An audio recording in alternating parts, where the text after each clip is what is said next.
Clinical manifestation की जो nephrology की सीरीज हम अभी डिस्कस कर रहे हैं, उसमें हम आज डिस्कस करते हैं chronic kidney disease. Chronic kidney disease की अगर बात की जाए तो क्रोनिक किडनी डिसीज जो है वो यूजली कहते कैसे हैं, उसकी डेफिनेशन क्या है। क्रोनिक किडनी डिसीज बोलते हैं कि presence of the kidney damage और डिक्रीज किडनी फंक्शन, या ईजीएफआर अगर हमारा लेस देन 60 है और मोर देन 3 मंथ तक रहता है तो उसे क्रोनिक किडनी डिसीज की कैटेगरी में आता है।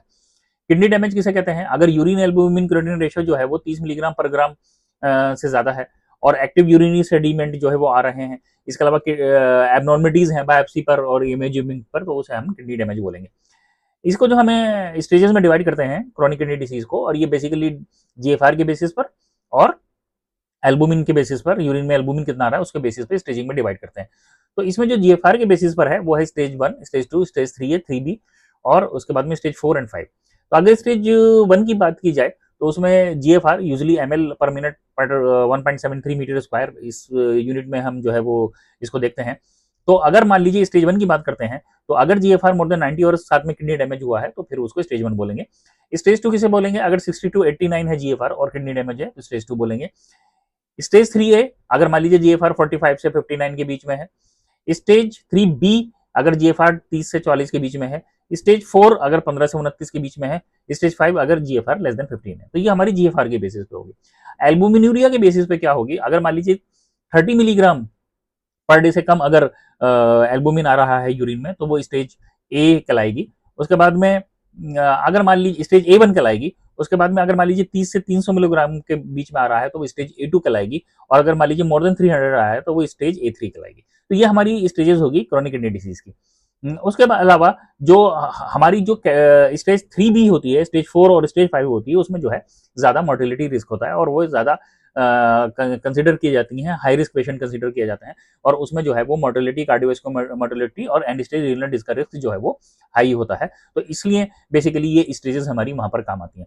एपिडेमियोलॉजी की अगर बात की जाए तो एपिडेमियोलॉजी की अगर हम बात करते हैं तो यूजली स्टेज 3 जो है वो सबसे ज्यादा कॉमन होती है, 6.4% के आसपास होती है, मोस्ट प्रेवलेंट होती है। फीमेल्स में जो है वो ज्यादा होती है मेल्स के कंपेरिजन में। सीकेडी जो होती है वो एज के साथ जो है इंक्रीज जो है वो करती है, प्रोग्रेशन उसका होता है स्टेज एज के साथ, जैसे जैसे एज बढ़ती है उसका प्रोग्रेशन होता है।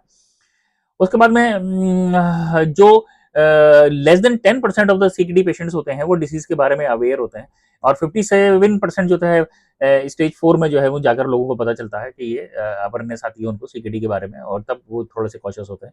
तो ये हमारी जो है एपिडेमियोलॉजी हुई।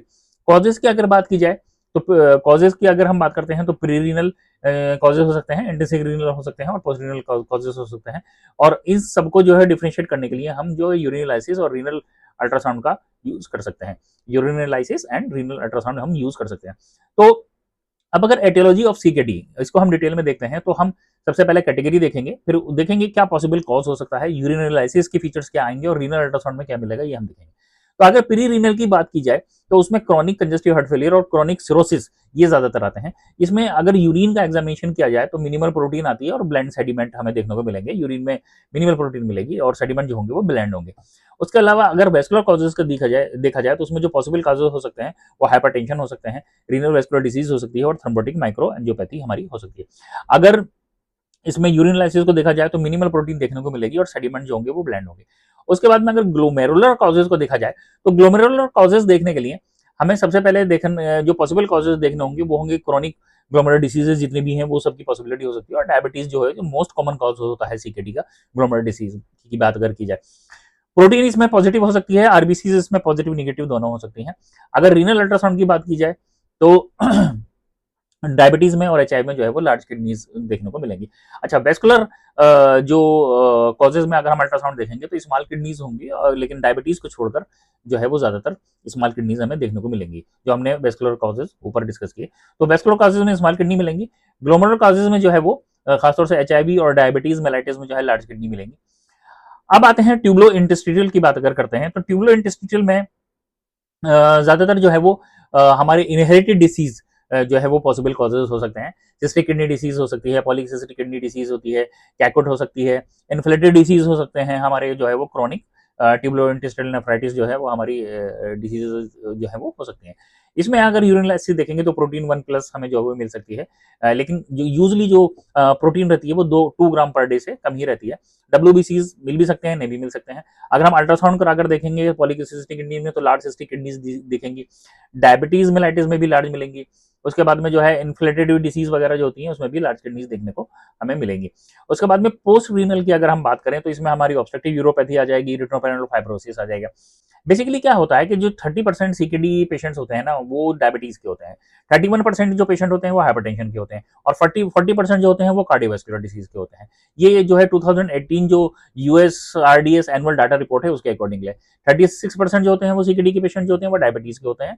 उसके अलावा 31% जो होते हैं वो ब्लड प्रेशर के होते हैं, हाइपरटेंशन से रिलेटेड होते हैं, और 40% जो होते हैं वो कार्डियोवास्कुलर डिजीज से रिलेटेड होते हैं। अब अगर कार्डियोवास्कुलर और all cause mortality of CKD अगर हमारी देखी जाए तो सीकेडी जो होती है वो एसोसिएटेड होती है सीएडी रिस्क फैक्टर्स के साथ, जैसे कि हाइपरटेंशन, डायबिटीज, स्मोकिंग, एचएलडी की वैल्यूज, ओल्डर एज, और जो हमारा मेटाबॉलिक सिंड्रोम है उसके साथ जो होते हैं एसोसिएटेड होते हैं।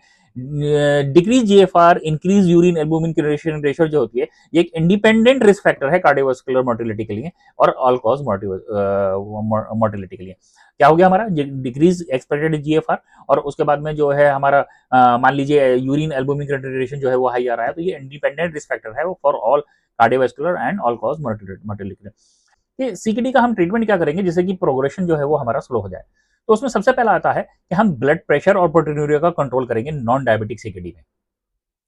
ब्लड प्रेशर और प्रोटीनूरिया का कंट्रोल करेंगे हम नॉन डायबिटिक सीकेडी में। इसमें हम देखेंगे कि अगर मान लीजिए नॉन प्रोटीनूरिक सीकेडी है और सिस्टोलिक ब्लड प्रेशर जो है वो 130 से अगर ज्यादा है तो वो सीकेडी प्रोग्रेशन में जो है वो ज्यादा हेल्प करेगा। तो हमें क्या काम करना है कि बीपी को डिक्रीज करना है नॉन प्रोटीनूरिक सीकेडी में, और उससे क्या होता है कि बीपी को कंट्रोल करने से जो सीकेडी प्रोग्रेशन जो होता है वो कम हो जाता है और मोर्टिलिटी भी कम हो जाती है।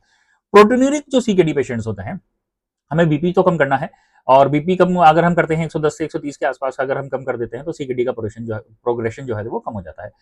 नॉन डायबिटिक अगर सीकेडी पेशेंट है और प्रोटीनूरिया हो रहा है, more than 500 milligram per day protein अगर आ रही है, तो हमारा एस इनहिबिटर जो है वो सीकेडी प्रोग्रेशन को स्लो कर देता है in comparison to other antihypertensive.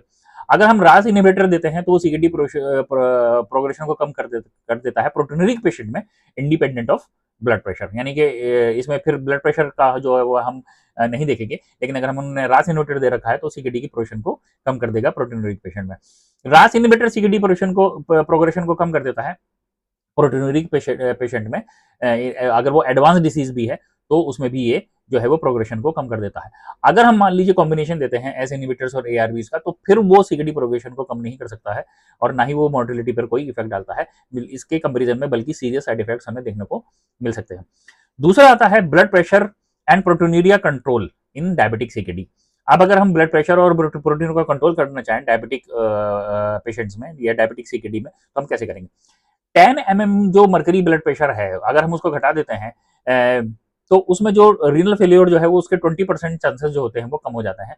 और अगर हम 5 mmHg मर्करी जो है ब्लड प्रेशर को कम करते हैं तो कार्डियोवास्कुलर इवेंट जो है वो कम हो जाती है। अगर हम रास इनहिबिटर देते हैं वो दूसरे एंटी हाइपरटेंसिव के मुकाबले में ज्यादा इफेक्टिव होते हैं सीकेडी प्रोग्रेशन को कम करने में। रास इनहिबिटर्स जो है वो सीकेडी प्रोग्रेशन को कम कर देते हैं इंडिपेंडेंट ऑफ बीपी इफेक्ट, यानी बीपी क्या हमारा बुरा प्रभाव डाल रहा है उस पर डिपेंड नहीं करता, लेकिन हाँ इंडिपेंडेंटली क्या काम करते हैं ये रास इनहिबिटर सीकेडी प्रोग्रेशन को कम करते हैं। इसके अलावा ये तो हमने पहले जाना ही है कि एस इनहिबिटर और एआरबीएस का कॉम्बिनेशन हम देते हैं तो हमें ज्यादा कुछ उसमें इंप्रूवमेंट नहीं देखने को मिलता है या मोर्टिलिटी डिक्रीज नहीं होती है, ये सीरियस बल्कि साइड इफेक्ट जो है हमें ज्यादा देखने को मिलते हैं।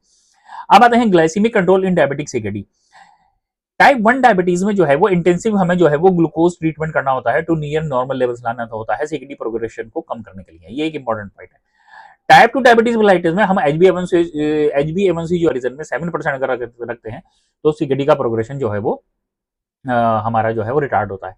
उसके बाद में SGLT2 इनहिबिटर्स जो होते हैं वो सीकेडी प्रोग्रेशन को जो है वो कम करते हैं टाइप 2 डायबिटीज मेलाइटिस में, और किडनी फेलियर जो है कम करा देते हैं, कार्डियक इवेंट्स को भी कम कराते हैं। उसके अलावा हमारा जो HbA1c का गोल होना चाहिए वो 7% होना चाहिए जिससे कि सीकेडी प्रोग्रेशन हमारा कम हो जाए।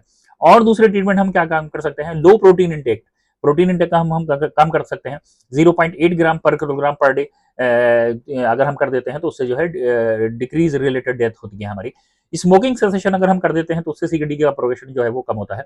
उसके बाद में सोडा बाइकार्ब अगर हम देते हैं सीकेडी का प्रोग्रेशन जो होता है वो हमारा कम हो जाता है और न्यूट्रिशनल स्टेटस भी अच्छा होता है। मल्टीफैक्टोरियल थेरेपी कर सकते हैं, जैसे कि diet, exercise, smoking session, S inhibitors, statins वगैरह, ये सब भी सीकेडी के प्रोग्रेशन को हमारे कम करते हैं। अब आते हैं treatment of the CKD complications, यानी कि सीकेडी की जो कॉम्प्लिकेशंस हैं उनका हम ट्रीटमेंट कैसे करेंगे। हम एक एक करके ट्रीटमेंट सीकेडी की कॉम्प्लिकेशन को हम जो है वो डिस्क्राइब करते हैं कि कैसे हम इसको ट्रीट करेंगे। ये जो सारे ट्रीटमेंट ऑप्शंस हैं ये हैं सीकेडी जो नेशनल जो केडिगो गाइडलाइंस है 2013 और या फिर जो केडिगो गाइडलाइंस है 2012 की एनीमिया से रिलेटेड या मिनरल बोन डिसीज की 2007 से रिलेटेड गाइडलाइन उसके अकॉर्डिंग है। तो सबसे पहले आता है वॉल्यूम ओवरलोड। वॉल्यूम ओवरलोड के लिए डायरेटिक देंगे। थायरोजाइड डायरेटिक जो होते हैं वो लेस इफेक्टिव होते हैं। और अगर मान लीजिए मैं जीएफआर 20 से आ गया है तो फिर थायरोजाइड डायरेटिक का उतना कोई रोल नहीं होता है। लूप डायरेटिक जो होते हैं वो एडवांस किडनी डिसीज में जो है वो अच्छा काम करते हैं। उसके अलावा अगर मान लीजिए सोडियम जो है वो हमें लेस देन 2 ग्राम के आसपास जो है रखना होता है अगर वॉल्यूम ओवरलोड है। तो ये हो गया। दूसरा आता है हाइपरटेंशन या प्रोटीनूरिया को कैसे ट्रीट करेंगे। जो 80% ऑफ द सीकेडी पेशेंट्स हैं उन्हें जो है वो ब्लड प्रेशर होती है। अगर प्रोटीनूरिया हो रहा है तो हम जो है रास इनहिबिटर देंगे मिनरल रिसेप्टर एंटागोनिस्ट जो है के कंपैरिजन में। Then non hydropyridine channel calcium channel blocker के कंपैरिजन में हम रास इनहिबिटर को जो है वो प्रीफर करेंगे। लो सोडियम डाइट जो होती है वो एंटी हाइपरटेंसिव जो है को पोटेंशिएट करती है और एंटी प्रोटीनूरिक का इफेक्ट जो है वो रास इनहिबिटर का जो है उसे बढ़ाती है। तो जो हमारी जो लो सोडियम डाइट है उससे क्या होगा कि जो एंटी हाइपरटेंसिव इफेक्ट और एंटी प्रोटीन इफेक्ट रास इनहिबिटर्स का वो अच्छा होगा। उसके बाद में यूपीसीआर का जो गोल होना चाहिए वो हमारा लेस देन 500 टू 1000 मिलीग्राम पर ग्राम होना चाहिए। उसके बाद में आते हैं स्टेटिन्स। स्टेटिन्स क्या काम करते हैं कि जो कार्डियोवास्कुलर रिस्क है नॉन डायलिसिस सीकेडी पेशेंट्स में ये कार्डियोवास्कुलर रिस्क है उसे जो है वो घटाते हैं। अब आते हैं हाइपरकैलेमिया। हाइपरकैलेमिया एक इमरजेंसी है अगर पोटेशियम मोर देन 6.5 है। ईसीजी में जो है वो हम सिम्टम्स देखेंगे और हम ईसीजी में चीजें देखेंगे। हम कार्डियक मायोसाइट्स को जो है वो स्टेबलाइज करेंगे, उसके लिए आईवी कैल्शियम देंगे। फिर उसके बाद में जो है हम शिफ्टिंग कराएंगे, इंटरसेलुलर शिफ्टिंग कराएंगे, उसके लिए insulin plus glucose plus IV bicarbonate या बीटा एडिनर्जिक एगोनिस्ट वगैरह जो है वो यूज करेंगे।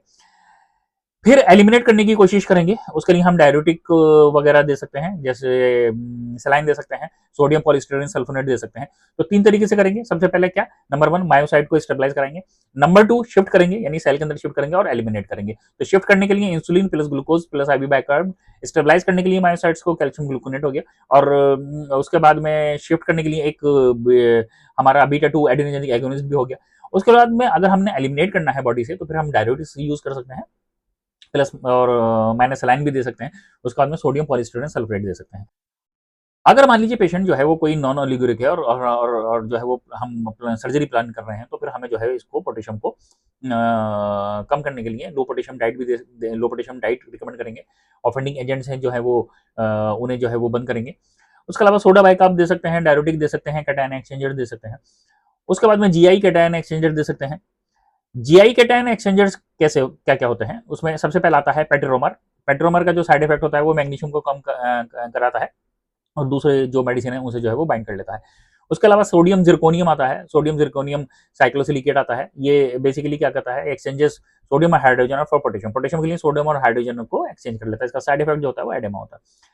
उसके बाद में केगजेलेट भी होता है प्लस माइनस सॉर्बिटोल के साथ। इसको जो यूजुअली हम अवॉइड करते हैं अनटिल और अनलेस कोई लाइफ थ्रेटनिंग कंडीशन ना हो हाइपरकैलेमिया की, क्योंकि ये कॉलोनिक नेक्रोसिस कराता है।